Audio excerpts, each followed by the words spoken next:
Let's say you've committed a crime and are now facing charges. There's a witness in the case, and you're sitting there thinking, if that person just wasn't around anymore, maybe this whole thing goes away.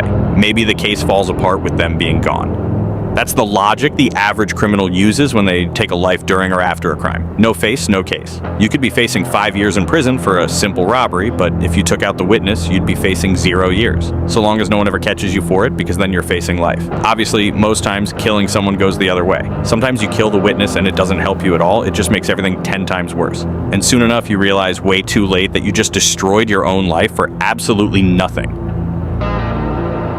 Well, a carjacker from Detroit learned this lesson the hard way in the fall of 2018 when he tried to get his theft case dropped, only to destroy everything in the process. His business, his life, his friend's life, and even his relationship with his girl, all gone over a poorly made decision that took less than a week to make. Damn.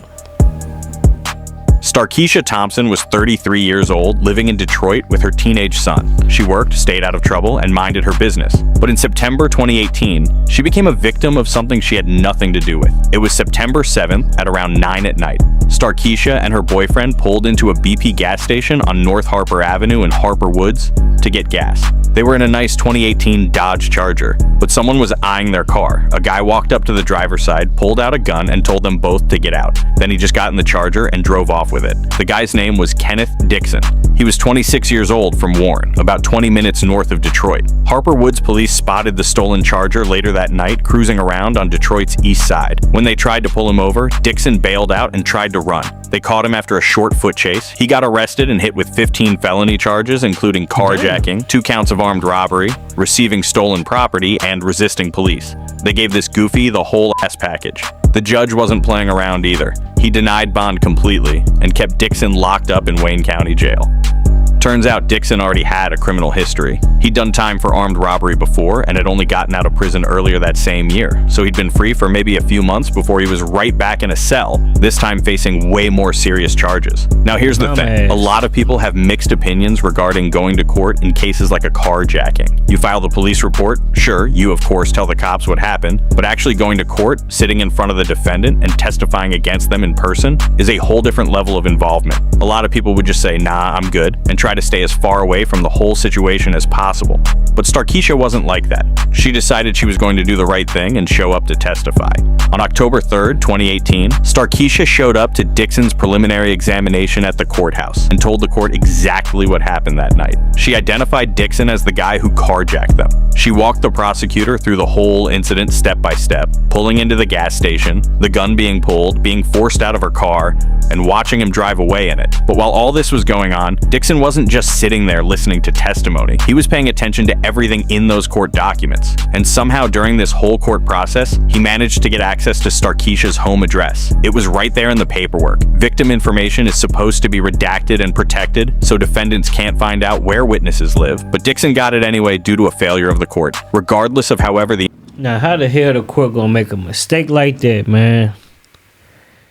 Putting people's life in danger. Info got in there, now he knew exactly where she lived. Damn, it's fucked 6 up. days later, October 9th, 2018, early in the morning, Starkeisha went through her normal routine. It was a Wednesday at around 8:05 in the morning. She dropped her son off at school like she always did, then went home and pulled into her driveway at her home on Collingham Drive, just off Cordell Street on Detroit's east side. She got out of the car, probably thinking about her day, and maybe what she needed to get done at work. But what she probably wasn't thinking about was the stranger stalking her every move nearby. Corey Holmes was a 39-year-old ex-con who'd met Dixon when they were both locked up in prison years earlier. Holmes had been out for a while, but he and Dixon stayed connected. And when Dixon needed someone willing to kill for him, Holmes was apparently that person.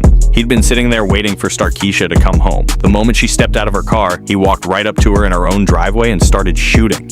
Corey shot her an alarming 12 times, hitting her in the head and body. Witnesses later said they heard the gunfire echoing through the neighborhood that morning. Starkeisha didn't have a chance to run or defend herself. She died right there on the pavement, just a few steps from her front door. Her neighbors called 911, but by the time police and paramedics arrived, she was gone. Starkeisha's father, Curtis, was absolutely destroyed. He showed up to the crime scene that morning and told reporters that the police had pressured his daughter to testify against Dixon. Quote, "She didn't want to testify because these guys were violent," he said. "They carjacked her with a gun." He felt like the system had put his daughter in danger and then failed to protect her. The whole thing was so overwhelming. Standing there on the other side of the police tape, watching investigators examine the spot where his daughter had just been murdered, that he literally collapsed. His heart couldn't take it. Detroit Police Chaplain Cedric Wyckoff had to rush over and resuscitate him right there at the scene.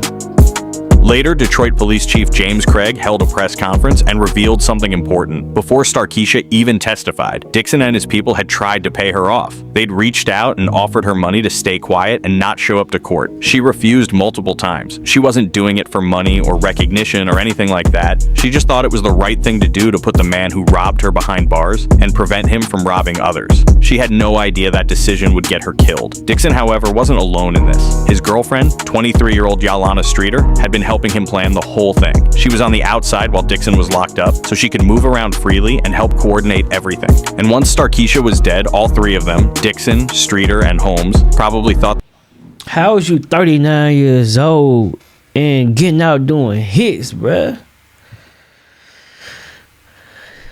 You should be raising some grandkids or something, man.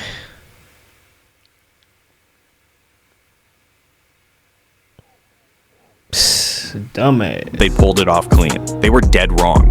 The police knew exactly where to look. Dixon had the most obvious motive in the world. Starkeisha had just testified against him 6 days ago, and now she was dead. It didn't take a genius to connect those dots. So detectives immediately started pulling Dixon's jail calls from Wayne County Jail to see what he'd been talking about. And this is where people always mess up. Every single call you make from jail is recorded. There's an actual warning that plays before every call telling you that. But Dixon, being a goofy, still talked like nobody was listening. Dixon, Streeter, and Holmes had been on the phone discussing everything. They talked about Starkeisha by name, discussed how to make sure she couldn't testify, and planned out what needed to happen and who was going to do it. Dixon coordinated everything from his jail cell, Streeter helped set things up on the outside, and Holmes was the one willing to actually pull the trigger. These goofies basically handed the prosecutors their entire case on a silver fucking platter. On October 17th, 2018, just 8 days after the murder, Detroit police arrested Streeter and Holmes. 2 days later, on October 19th, the Wayne County prosecutor charged all three of them, Dixon, Streeter, and Holmes, with first-degree murder, conspiracy to commit first-degree murder, witness intimidation, and retaliating against a witness. Holmes got hit with extra charges for being a felon with a gun. In December 2018, Streeter did something straight out of a Tubi series. She was looking at life in prison, so she took a deal. She pleaded guilty to second-degree murder and agreed to testify against Dixon and Holmes as a witness, doing the very thing that had gotten them in this ridiculous mess in the first place. In exchange, she'd get 11 to 25 years instead of life. She got sentenced in 2019 and shipped off to prison.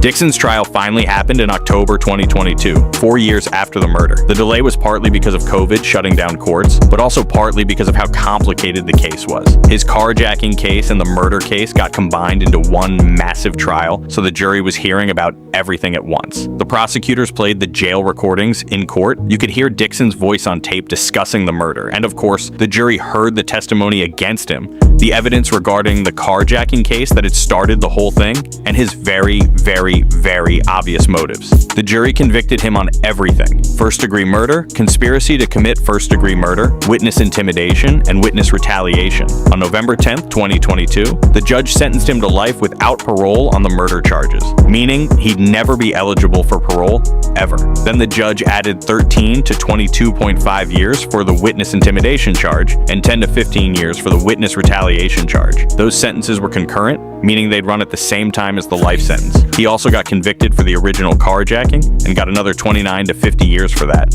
It didn't matter though. Life without parole means life without parole. Dixon was never getting out. He'd die in prison. And all of this over a stupid Dodge Charger. Holmes went to trial a year later in June 2023. He was the actual trigger man, the guy who physically walked up to Starkeisha in her driveway that morning and pulled the trigger 12 times while she was just trying to get into her house after dropping her son at school. The jury heard all the same evidence, and the Wayne County jury convicted him of first-degree murder, conspiracy to commit first-degree murder, and witness retaliation. On July 14th, 2023, the judge sentenced him to life in prison without the possibility of parole. No chance of ever getting out. Then the judge added another 6 to 10 years on top of that for the witness retaliation charge, and this one was consecutive, not concurrent, meaning even after the life without parole sentence, he'd technically still owe those extra years. It's redundant, obviously, but it sent a message. Holmes would be a convict in life and death. This shit crazy.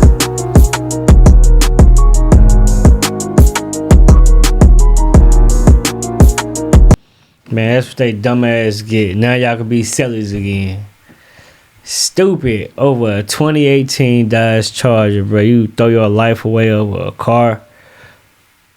That shit is so pathetic, so weak, man. Like, these guys out here is so weak-minded. Like, you can see somebody with nice jewelry, cars, a bad bitch on their side, and you want that. So you decide to go hijack them and steal it. Like, go out there and get your own motion, man. Like, I've never been the type of guy that see somebody else and want exactly what they got. If I see it and if I know somebody else can do it, I know I can do it. It just take a little time, man. Just grind that shit out, man. You going out there and over a fucking car? You doing this shit over a goddamn car, bro. And threw your motherfucking life away.